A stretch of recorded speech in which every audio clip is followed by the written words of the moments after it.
Welcome to this explainer. Today, we are diving into something absolutely fascinating, the cyclical nature of human history.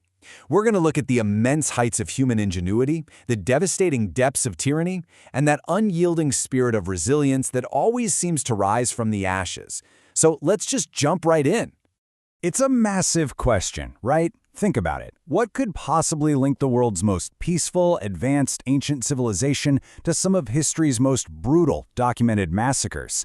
How do we go from societies that valued sanitation and equality to empires built on literal mountains of skulls and eventually to systemic colonial deception? You see, history isn't just a straight line. It's a dramatic, repeating cycle, and we're going to connect those dots right now.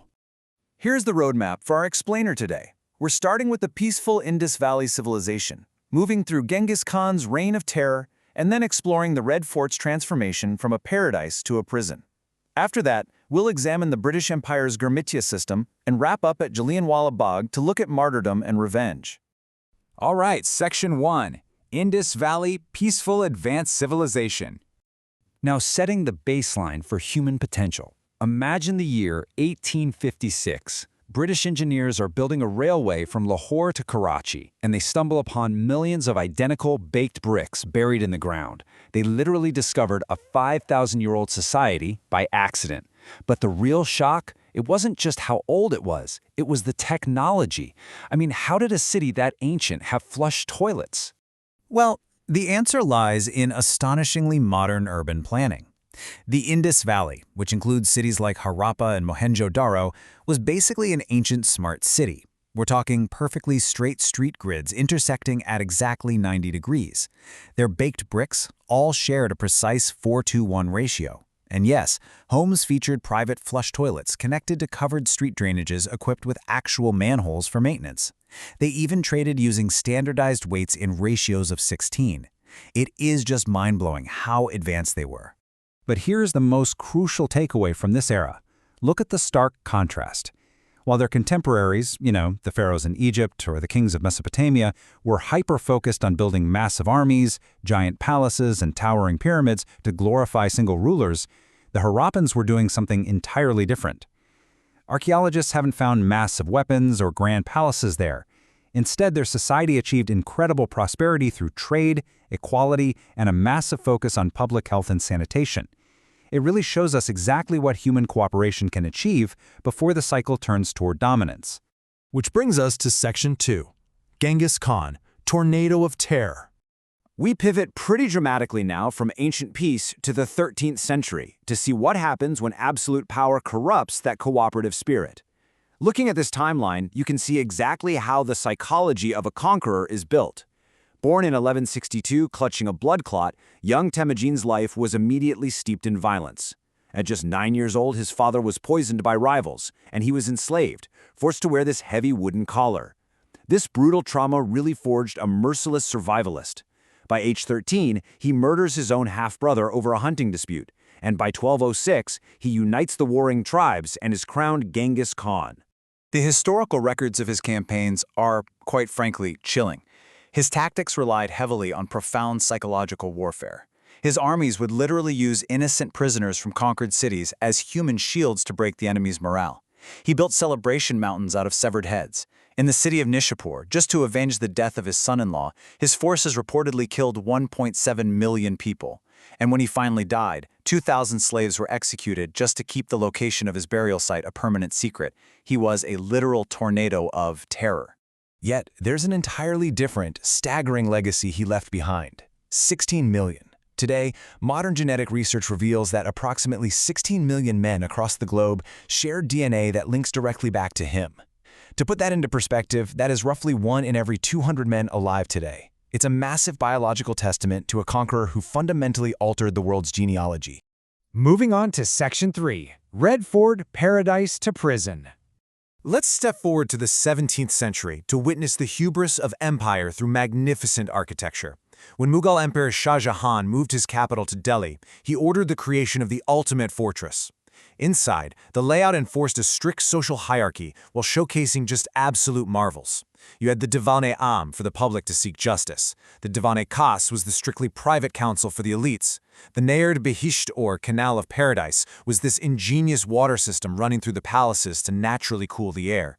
And the Sawan and Badon pavilions? They artificially simulated the beloved monsoon rains. And the Diwan-e-Khas was absolutely the crown jewel of the whole shebang. It famously featured a solid silver roof and housed the legendary diamond-encrusted peacock throne, which actually held the Koh-i-Noor diamond. The space was so breathtaking that these famous lines by the poet Amir Khusro were inscribed right on its walls. If there's a paradise on earth, it is here. It is here. It is here. But, well, time is a cruel storyteller, and that paradise didn't last. In 1739, the Persian ruler Nadir Shah invaded and looted the Peacock Throne and the Koh-i-Noor. Then, following the 1857 uprising, the British Army captured the fort, destroying an estimated 80% of its royal pavilions just to build barren military barracks. And the ultimate tragedy in this cycle? This magnificent architectural paradise was turned into a makeshift prison. It actually became the prison for the very last Mughal emperor, Bahadur Shah Zafar. He was tried for treason right in the same halls his ancestors used to rule the world from. Exiled to Rangoon to die in a damp cell, he penned these heartbreaking final words about the total collapse of his empire. How unlucky is Zafar! For burial, even 2 yards of land were not to be had in the land of the beloved. This brings us to Section 4, Gurmatiya, British Empire's Deceit. You know, the fall of one empire almost always brings the rise of another. So let's look at the 19th century and a really dark chapter of colonial labor. What's truly insidious here is the origin of the word itself. In 1833, the British officially abolished slavery, but suddenly they desperately needed cheap labor for their global sugar and tea plantations. So they created a system that was slavery in all but name. Local Indian villagers couldn't pronounce the English word agreement on the contracts they were thumbprinting, so they called it girmit. And these bonded laborers became known as Gurmatiyas. This pipeline of deception was incredibly systemic. When devastating famine struck India, local agents called Arkatiyas would target starving villagers. They falsely promised them a golden paradise with high wages and easy work. But the reality was horrific. Blackbirding sea voyages where people were packed like cargo for months. Those who actually survived were sent to places like Fiji and Mauritius and forced into 12 to 18 hours of brutal daily labor under the whip of colonial overseers. And historical accounts reveal profound dehumanization throughout this entire system. For instance, at the British transit camp in Dodalali, Maharashtra, soldiers waiting for ships back to England engaged in systematic and horrific abuses against helpless local Indian women. The psychological toll of the camp was so severe it even birthed the English slang doolally tap, referring to camp-induced madness. It really highlights the vast dark reality of exploitation that underpinned the colonial economic engine. Now, Section 5. Jallianwala Bagh, Martyrdom and Revenge. We arrive at our final era, 1919, a breaking point that sparked an unstoppable revolution. This tragedy was the result of a rapid, blind escalation. Following World War I, the British enacted the Cruel Rowlatt Act, which allowed Indians to be jailed without trial. Tensions flared up fast. On April 10, beloved local leaders were secretly arrested. By April 13th, thousands of unaware, peaceful villagers gathered in Amritsar for the Baisakhi festival in an enclosed ground called Jallianwala Bagh. At 5:15 p.m., Brigadier General Reginald Dyer arrived, blocked the single narrow exit with his troops, and without giving any warning whatsoever, Ordered them to open fire. According to historical records, the massacre lasted exactly 10 minutes. A terrifying 1,650 rounds of ammunition were fired, and Dyer deliberately directed the shooting at the thickest parts of the crowd, as people desperately tried to scale the high walls. To escape the bullets, many jumped into the central well, from which 120 bodies were later recovered. Afterwards, Dyer imposed a strict curfew, which meant absolutely no medical aid was allowed for the thousands left bleeding. But that unimaginable cruelty birthed legendary resilience. The grief instantly mutated into a fierce vow of resistance across the entire nation. Just after the massacre, a 12-year-old boy skipped school and ran to the blood-soaked grounds of Jallianwala Bagh. He collected the red soil into a small glass bottle, vowing to free his country from colonial rule. That boy was Bhagat Singh, who would go on to become one of the most legendary martyrs in the fight for Indian independence. But the cycle of history demanded a final answer. Another survivor of that day, Sardar Udham Singh, kept the fire of revenge burning. He waited 21 long years, tracked the colonial mastermind of the massacre, Michael O'Dwyer, to a hall in London and assassinated him in 1940.